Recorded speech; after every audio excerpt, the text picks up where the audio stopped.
Welcome to episode 12 of the Unemployed Journeyman with Borussia Dortmund in the Bundesliga. And last season we won the Bundesliga and we won the Europa League in our first season at the club. This time round we've got Champions League football to play and I want to win the Champions League. So this transfer special should be really, really interesting.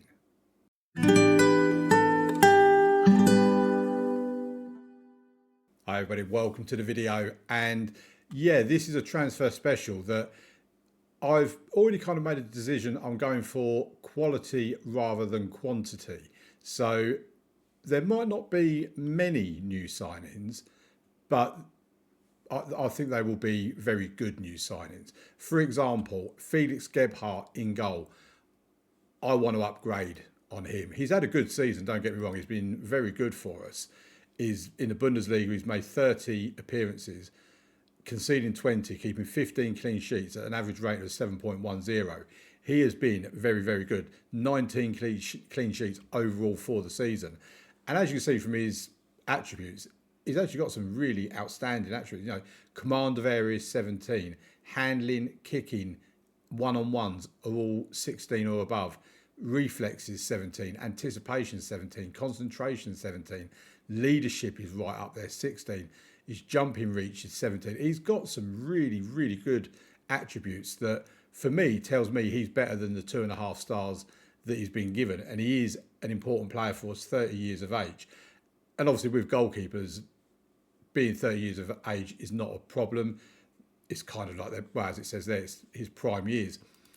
However, I don't think he's going to want to be a backup goalkeeper, but I would look at moving on either Alban Lafont or Felix Gebhardt to see if we can get some money for them. I mean, Gebhardt is valued up to around 50 million, so if we can get anything around that for him, I'm happy to let him go and keep Alban Lafont as our backup goalkeeper. This is our strongest 11. So in terms of what we've got, like I say, Gebhardt in goal. I am looking to replace him. Carnevale left back, Nunez right back, Schlotterbeck and Esteve in the centre of defence. I'm actually happy with our defence. I mean, our defence has been really, really good this season.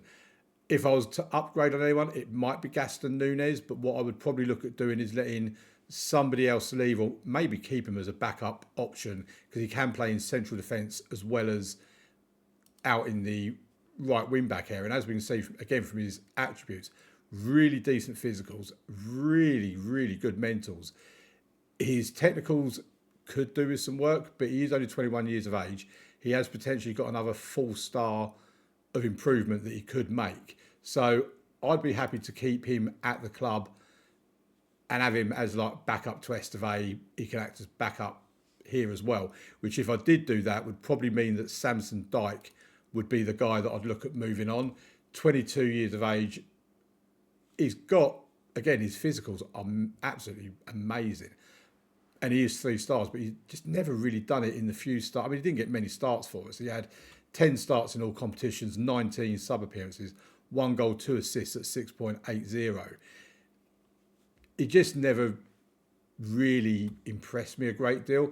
But if we can get anything around that for him, and he's wanted as well. He's wanted on transfer by Newcastle.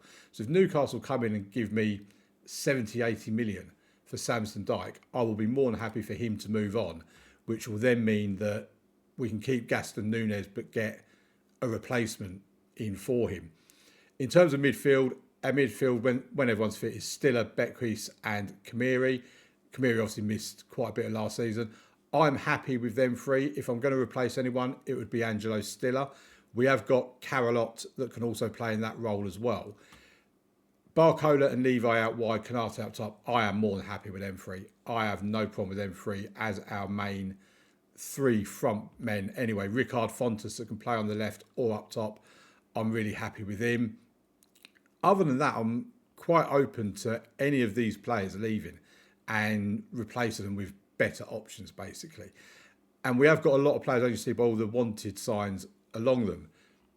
We've got a lot of players that are wanted by other clubs. So this could be a very, very frantic transfer special where we're signing loads and loads of players because loads and loads of players are being sold.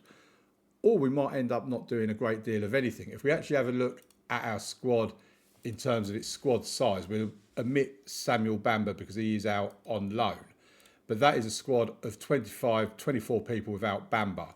Looking at the age profile, none of them European-wise. In terms of registration for the club side of things, we're fine. But in terms of European, it's really one out, one in kind of situation.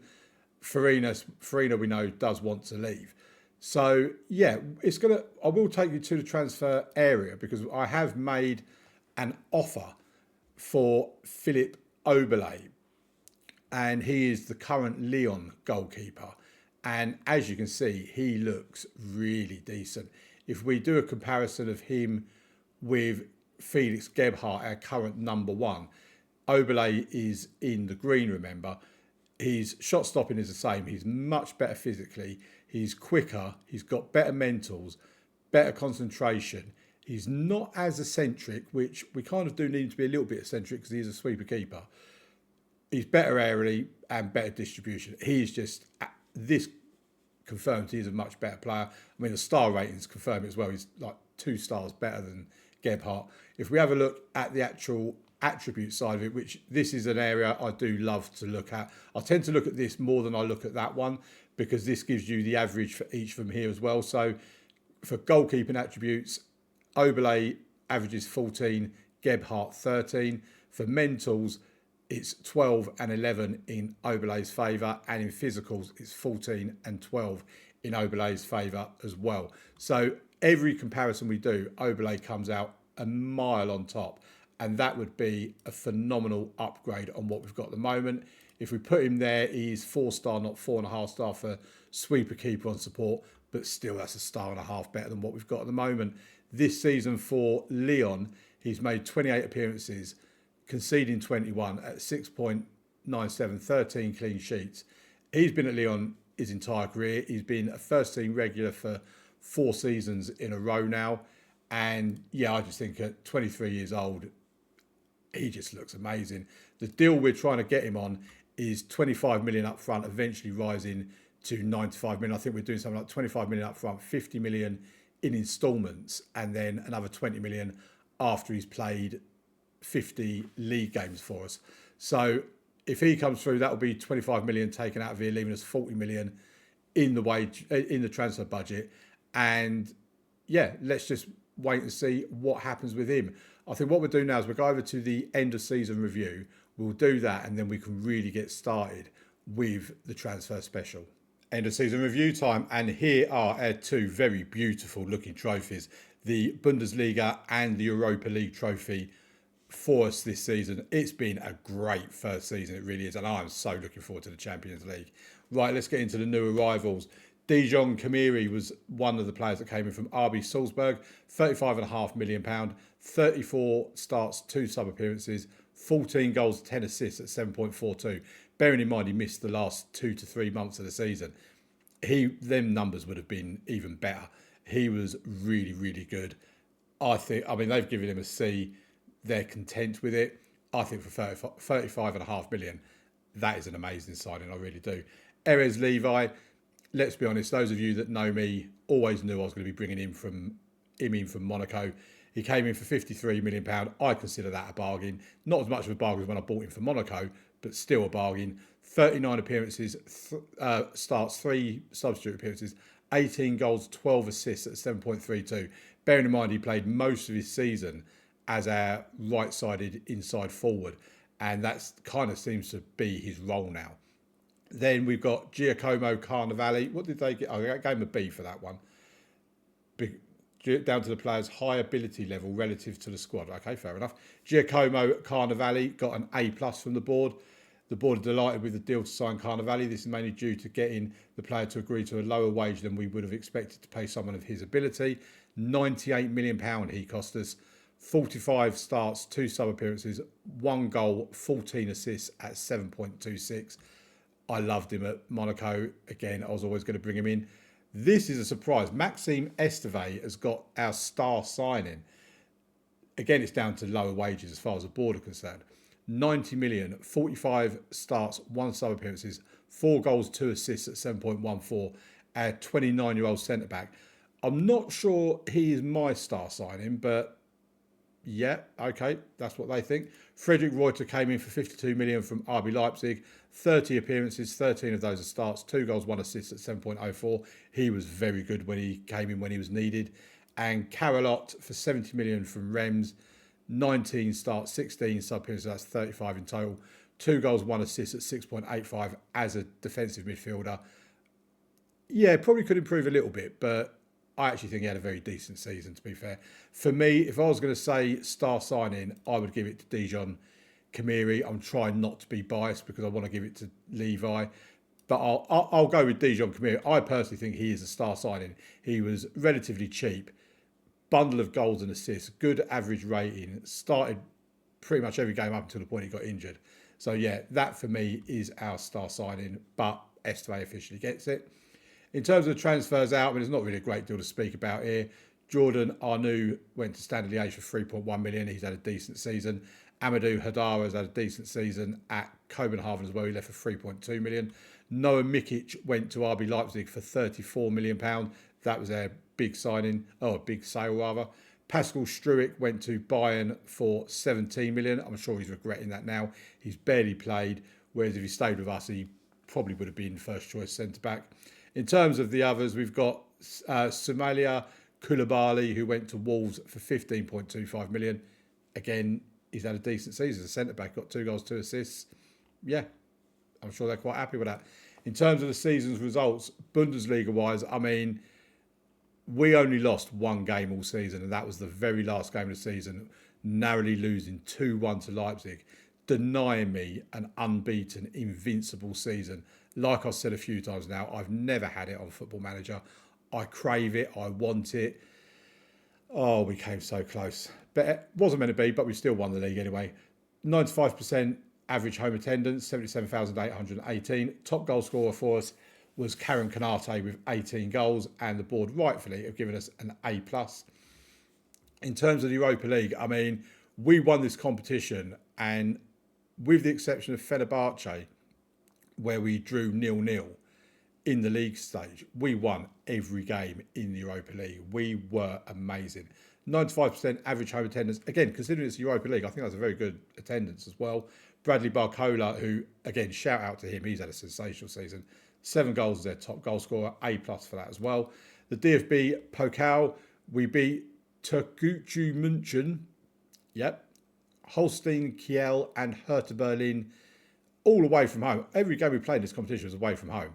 And then we got knocked out by Bayer Leverkusen in the quarterfinals. 95% home attendance again. Bradley Barcola again was their top goal scorer in that competition with 4 goals. They wanted us to reach the latter stages. We got to the quarterfinal. I think they were okay with it overall. The German Super Cup, yeah, we lost that. Right, moving on. Biggest win was the 8-0 win against Mainz. This was a shock of a result because Mainz were doing really well at the time. They were about 5th in the league, and we just destroyed them 8-0. Match to remember was the 5-0 win against Werder Bremen in the Bundesliga. Personally, I don't remember that, but I do remember this one. So maybe that should be here as well, but who knows. Goal of the season was for Erez Levi. Memorable goal from the striker as he dribbled from inside the Union Berlin half before scoring a place shot from 23 metres. I think I actually showed that goal on camera. I think that was the game I can't remember if that was a game, that was in January, so it weren't when we played Union Berlin in the second game of the season. I think I did show you that because of how stunning I thought that goal was. In terms of the finances, sponsorship is the same, but it says down. Broadcast revenue is slightly down. Corporate and hospitality, again, it's the same, but it says it's down. Competition prize money has dramatically gone up, and matchday commercial and retail has also gone up ever so slightly. We were a 4-star continental team before the season started, and we're now a 4.5-star worldwide reputation club. In terms of merch, £44.5 million made in merchandise sales and 575,464 shirts were sold. The biggest sellers, Kanate, Barcola, Beckhuse, Kamiri and Dyke. So the fact we're potentially going to be selling Dyke. Kamiri, though, good to see him, one of their new signings in that top 5. How we lined up, everyone is green. Everyone has got a rating of 7 or above. They're saying our Best team was Gebhardt in goal, Carnevale, Nunes out wide, Esteve, Schlotterbeck in defence, Stiller, Kamiri, Beckhuse in midfield, Barcola, Levi and Canate out front. I completely agree with that. I don't disagree with any of that. And that is a good team. It really is. Right, in terms of the accolades, I've got no accolades. I mean, I'm the manager of the club that's won the league. Do they not do manager of the month in Germany? Manager of the year? No? Okay. Right, fans player of the season. Bradley Barcola has won that with a rating of 7.4. Young player of the season, Remco Beckhuse. He won't qualify for that anymore because he's 24 years old. He'll be too old for that next season. Sign of the season, Maxime Esteve. Again, I think it was Kamiri, but there you go. Goal of the season, as we know, is Erez Levi. Top goal scorer is Karim Konaté with 24 goals. Most assists is Remco Beckhuse with 17 assists this season. Most player of the match awards, Remco Beckhuse as well. So Remco Beckhuse getting some awards. Highest average rating was Dijon Kamiri of a 7.4. I mean, a few of them got 7.4 by the looks of it. And most passes completed per 90 minutes, Nico Schlotterbeck, a 32-year-old elite centre-back with 79 passes per 90 minutes.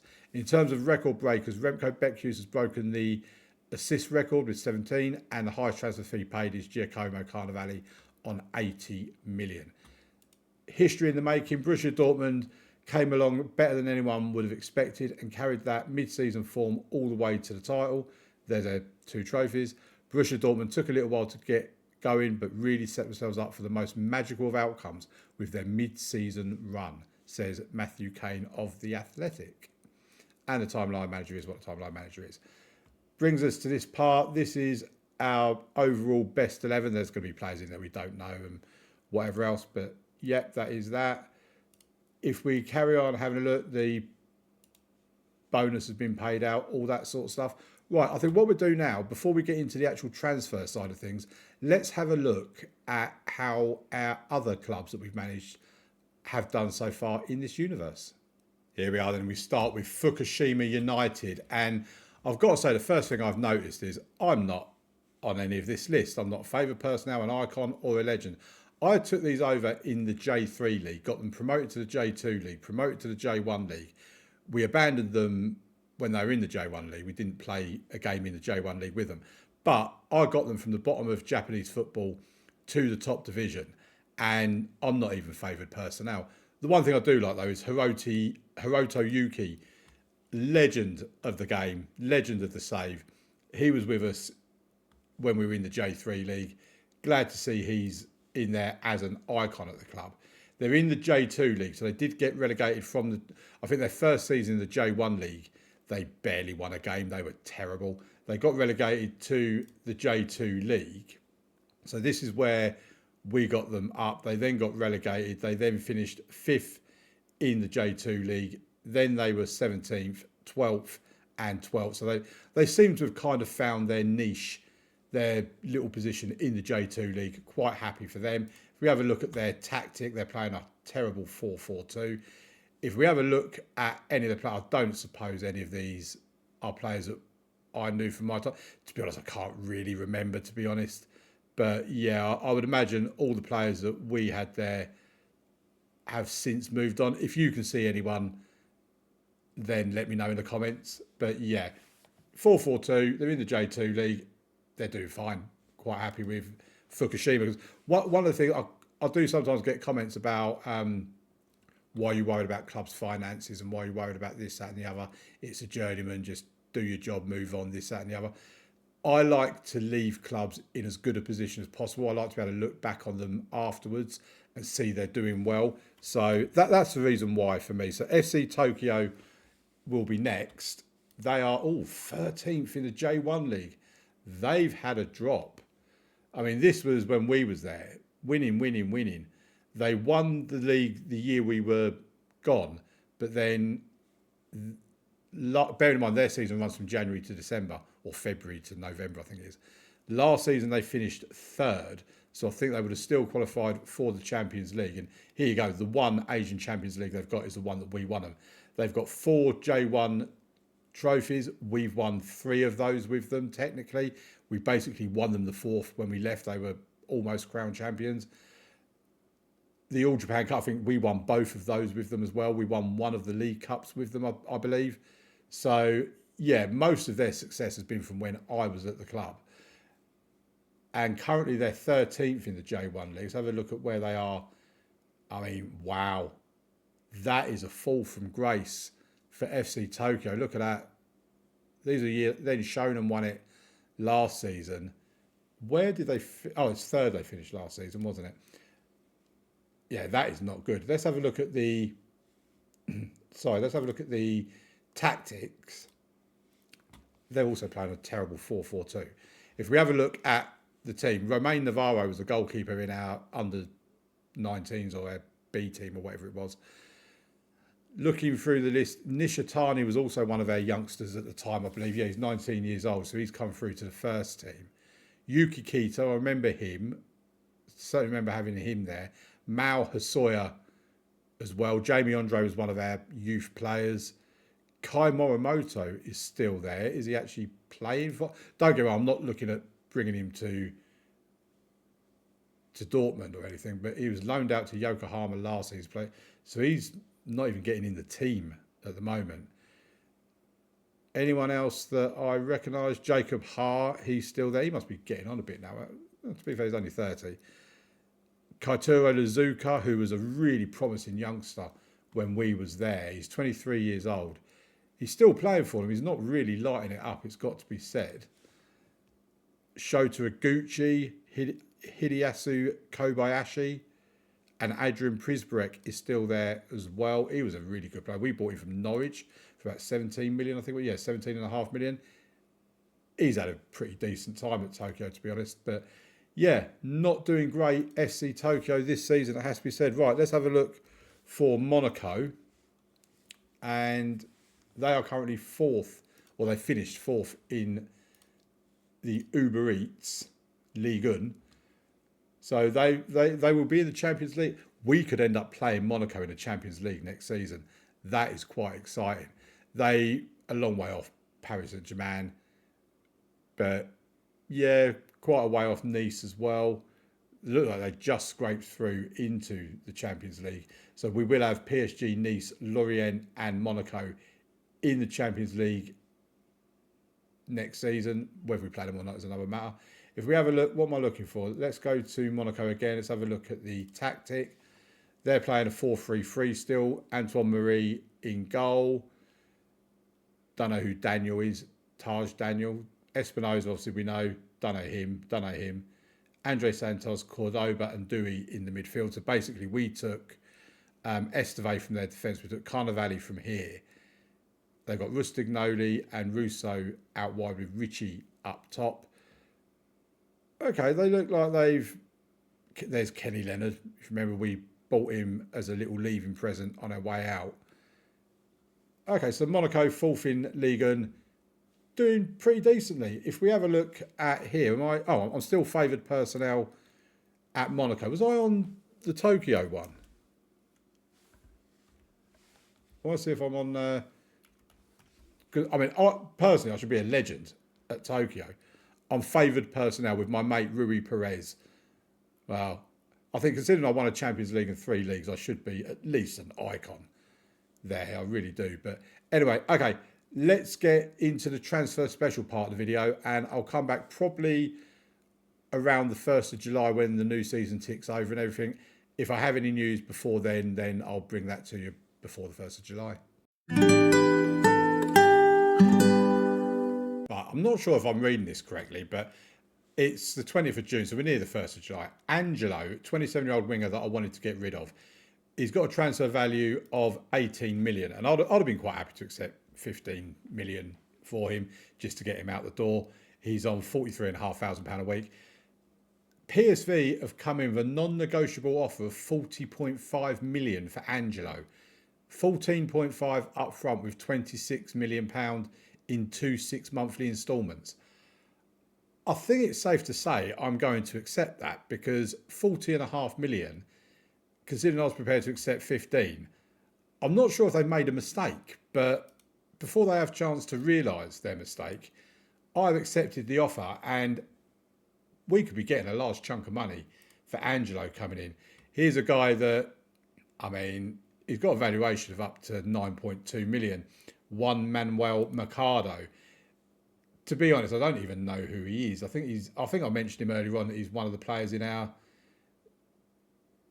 under 19s or something, or in a second team. 600,000, 37,000 pounds. Do you know what? I'm going to accept it just to get the £37,000 a week off our wage bill, because I don't think we're going to get an offer from anyone else. I mean, when I look at him, he's not wanted by anybody else. So, yeah, we'll let him go. We are waiting on the transfer window to open. We're waiting mainly because Philip Oberle has agreed to join us. He's going to be coming in, like I said, for £25 million up front, the rest in instalments and add-ons. I think we've had £26.5 million taken off our transfer budget, which currently stands at 38.5 million. That could be going up significantly if the Andrade deal goes through. In terms of our schedule, we've had the fixture list come through. We've got the same situation as we had last season. I think you get it every season, where the DFB Pokal first round and the Super Cup, which is going to be against Bayer Leverkusen, are all scheduled for the same date. What will happen is we'll play the Super Cup first, then the DFB Pokal will be between, well, I don't know how it's going to be between that and the first game of the season. We've got the Super Cup against Manchester City. Okay, I wasn't even aware that we'd been decided that one. So, yeah, obviously because we won the Europa League, we've got the Super Cup. We're probably going to get beaten in that game. But the first games you'll see on camera will be the first two games of the league season, which will be Magdeburg in the Bundesliga. They're a newly promoted team. And Hamburg away from home is the second game. So them two games will be the first two games of the season. We have got Bayern Munich away from home as the fourth game of the season. That won't be on camera, I wouldn't have thought, because it's too close to, we would have only played Hertha Berlin between times. And I do want to try and stick to the 2 weeks per season. So, yeah, they're our opening fixtures anyway. In terms of how we finished the season, as you know, last season we finished it with an horrendous run of games. Our final five, as it stands at the moment, is Schalke at home, Köln away, Eintracht Frankfurt at home, Werder Bremen away, and Mönchengladbach at home. So that is a much more favourable end to the season for us. So, yeah, let's carry on going, and I'll let you know when we've got some more information. I should have known it's too good to be true. He's turned down the contract from PSV. What is this bloke doing? The absolute... Oh, I can't believe it. He's turned down the contract from PSV. He's not going to play for me this season. He'll rot in the reserves until I end up letting him go on a free transfer at the end of the season. But we could have had 40 million for him, and Mercado has snubbed them as well. Why don't anyone want to leave us? This is... Oh, Tokyo has sacked their manager. That's another thing. Bayern Munich, have hired Marcelino as their new manager. We've had some friendlies accepted, one rejected as well, but I'll sort those out in a minute. I cannot believe that Angelo has rejected the offer from PSV. We're never going to get another offer like that, I'm pretty certain. Okay, this transfer window is getting worse by the email. So Nico Schlotterbeck, a 32-year-old elite centre-back who's on £220,000 a week, has absolutely no interest in signing a new contract. This is the email where contracts are going to expire at the end of this coming season. I don't know if we're going to be able to move him on, you know. He is apparently wanted by a load of Saudi Arabian clubs. So I think what we need to do is we need to speak to his agent about generating market interest. We could get 46 million for, I mean, to be honest, I think I would have wanted a little bit more than 46 million. But 46 million is better than nothing, let's be quite honest. So we need to look at selling him. Mads Bidstrup is another one who's going to be running out of contract. We need to look at selling him on as well. Someone's prepared to put in a £28 million offer. Fine, let's get him. I did say at the beginning of this episode that we could be losing a lot of players. I mean, this guy here, who's turned down an offer from PSV, he is wanted by someone in Saudi Arabia. So it might not be the end, or it might not be the be all and end all. There is interest though, so watch this space. Okay, fine. we'll see what happens with him. Szymanowski, I would like to keep around because, like it says there, helps us fulfil club registration rules because Schlotterbeck is homegrown at club. Angelo, I don't believe he's homegrown anywhere. No, he's not. So that's not going to be a loss. So I think Szymanowski will at least extend his contract by a further year. Alban Lafont, I'm happy for him to go. Noah Baumgartner has a 1-year extension, so I'll probably extend him as well. Daniel Paul is a 21-year-old attacking midfielder. I mean, he don't really play any of the positions we want him to play. He's not got much about him, to be honest, but we'll probably offer him a new contract just to keep him around for a little bit. Other than that, there's nobody else in here other than Philip Moller, who can play on the left-hand side. He would help fulfil registration rules as well, so we'll probably offer him a new contract, at least as a 1-year extension. So, yeah, hopefully we can get some offers for Schlotterbeck, Bidstrup, Angelo, and move them on, and then we can work at trying to bring players back in again. Here's one of the offers that I was dreading. Bradley Barcola. We've had offers from Bayern and Real Madrid. Bayern Munich, £35 million up front, potentially getting up to £56 million. What they're offering is 9.25 million in 2 12-monthly instalments and another 12 million after he's made 20 league games. Real Madrid are offering 37 million up front with 70 million after instalments. So 37 million up front, 14.25 in 2 12-monthly instalments and 18.5 million after 20 games. Looking at it, it says his preferred destination would be Saudi Arabia. So I'm going to reject them offers. There you go. We have rejected it. I'm not prepared to let him go on the cheap. If someone wants him, they're going to need to give me... I mean, Real Madrid's was decent. That was up to 70 million.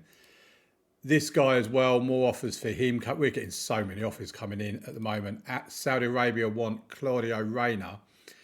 Potential value of the deal is up to 29.5 million. His transfer value is 28 million. I think we're going to accept it. Claudio Reyna is going to be going 23.5 million. We've had a few offers for this guy come in. He wants Mallorca, but Mallorca are only offering me 13 million up front, then 10 million or whatever in instalments. Whereas we've had other offers offering us a straight 23 million. So I tried to negotiate with Mallorca, but they're not prepared to take it. Teams have turned him down as well. But if we have a look here, I mean, look at all of this. This is just madness. It really is. Felix Gebhardt could be on his way to Lazio for 26 million, rising to 51 million. We've already got his replacement in, so that is fine with me. Nico Schlotterbeck has had 2 offers come in, both from Saudi Arabia, both for £46 million. Alex Valla has had an offer from Sevilla for 21.5, rising to 42 million. Mauricio Farina has had an offer from West Ham for 17, rising to 37.5. And Mads Bidstrup has had 3 offers come in, West Ham, Fiorentina and Saudi Arabia, all for £28 million. So we could be about to get quite a bit of money coming in.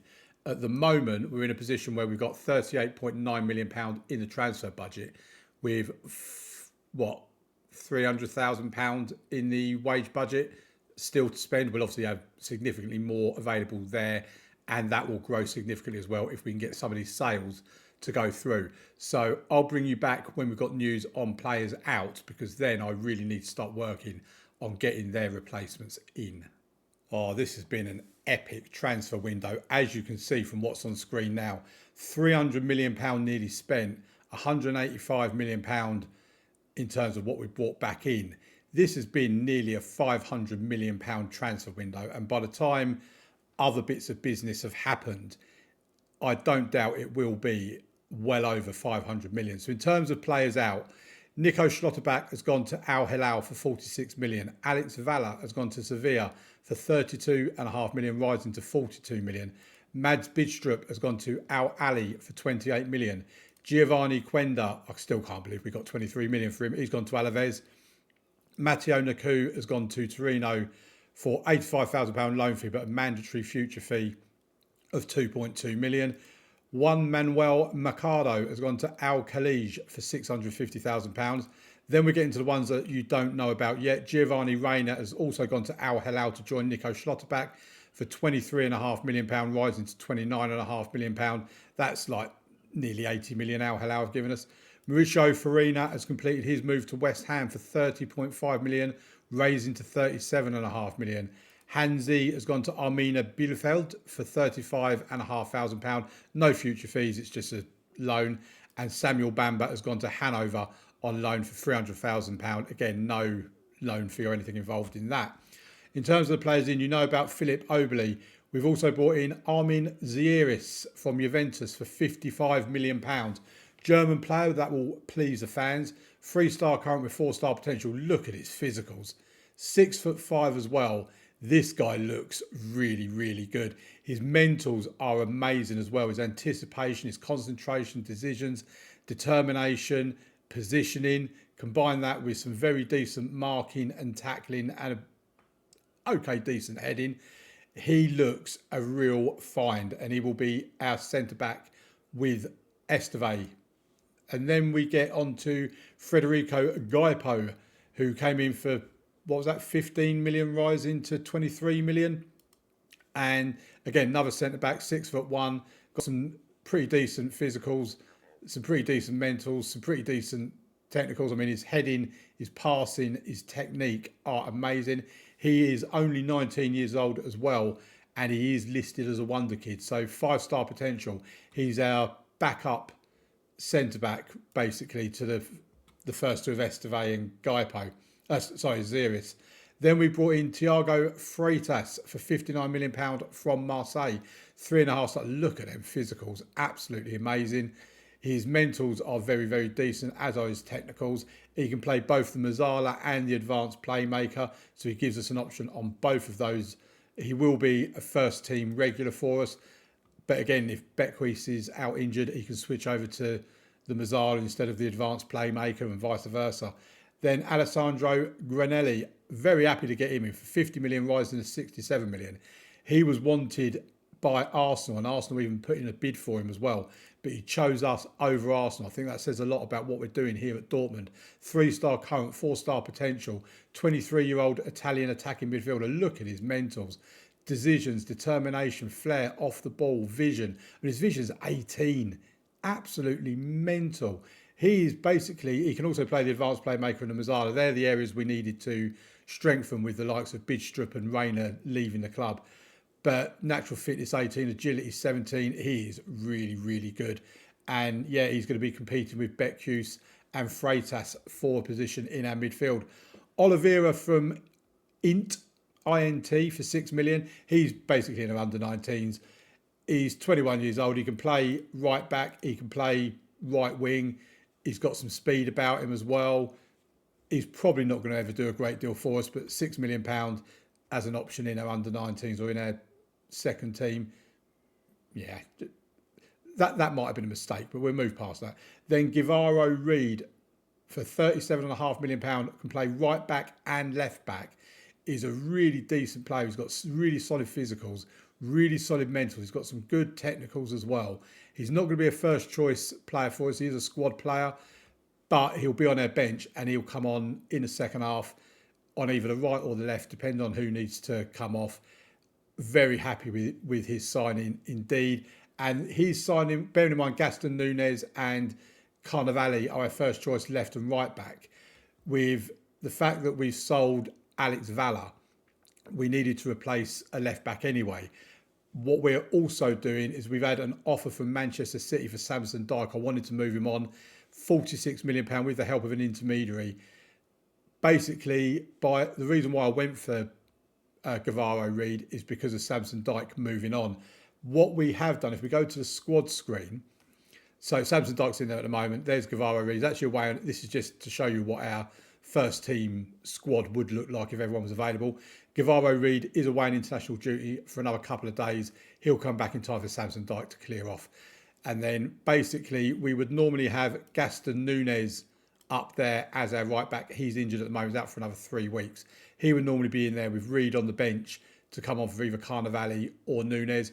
We also have Zieris can play out on the right. So if we wanted to, we could put Zieris out there, and Gaipo, for example, can come in the middle there, or we can bring Frederick Reuter in. We have both of those available to us at the moment. So we've got some really good strength in depth on our defence. We've also brought in Renzo Drago from the under-19s team. He's a homegrown at club and all that sort of stuff. He's got some decent potential about him. He's had a fairly okay pre-season actually. He's made 8 appearances, 7.11. And yeah, we do need to use our academy a little bit. So I just thought he would be a great option to bring in for our academy. If we have a look at the squad, sort it the way I like it to be sorted. There's nobody in here that's on loan, but we have got Samson Dyke that's probably going to leave. Why is my buttons not working? So -1 from the 27 we've got is 26. If we do it by age, Renzo Drago won't need to be registered for Europe, so that takes us back down to 25. And we have a squad ready for Europe. Looking at homegrown, that's not an issue either. We've got all our homegrown players here, plenty of homegrown at club, then homegrown at nation. 1, 2, 3, 4, 5, 6, 7, 8, 9. We're fine with that. So as it is at the moment, with Dyke leaving and nobody else coming in, our squad is complete. However, if we have any offers for players in our first team, because there is still talk, if we go back to the squad screen, there is still talk about Beckhuse potentially leaving. Arsenal, Man City, PSG and Bayern are interested in him.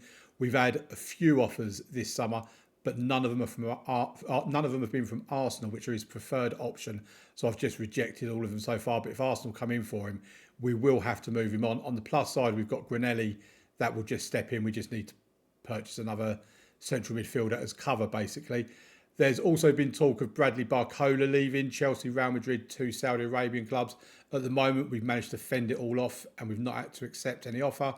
But there is a possibility he could be leaving as well. We did also have an offer right at the beginning of the transfer window, or not an offer, but a rumour mill being created that 2 clubs were interested in Erez Levi for £99 million. Really glad that rumour's gone, because you know how much I love Erez Levi. I don't want to let him go. So yeah, we look basically ready for the start of the new season. If we have a look at our schedule, because this is madness, by the way, we've got the Super Cup, the German Super Cup, and then the UEFA Super Cup against Bayer Leverkusen and Man City first up. Then we have a Bundesliga game against newly promoted Magdeburg. And then we have the DFB Pokal first round against Trier. God loves a Trier. So they will be in tomorrow's episode, Magdeburg versus Trier. We'll play the 2 Super Cups offline because they're not really that important. I only played the German Super Cup last season because it was our first competitive game with Borussia Dortmund. So yeah, tomorrow's video is going to be Magdeburg versus Trier. And we're also in this thing here. It's the Euro SAM Club Challenge. So I presume it's the European and South American Club Challenge. It's only one game. It's not a quarterfinal, semi-finals or anything like that. It's just one game. I'm assuming it's the winner of the Europa League and the winner of the Copa Libertadores, is it, in South America? That continental competition. That's what I'm assuming that must be. So we've got them. It's a trophy we could pick up. It's something to our name, I suppose, isn't it? So what we might do after Magdeburg and Trier is come back for something like Fluminense and Mainz, something like that. But also it does depend on the Champions League draw, which would have been made by that point. So there you go. Still got potentially £46 million left to come in, as I say, which would then take that up to 231 million. So it would be well over a £500 million transfer window. Let me know in the comments what you think of the outs and the ins, what you think of our squad, what you think of our chances are of the Champions League. And I'll see you tomorrow for the first 2 games of the brand new season with Borussia Dortmund.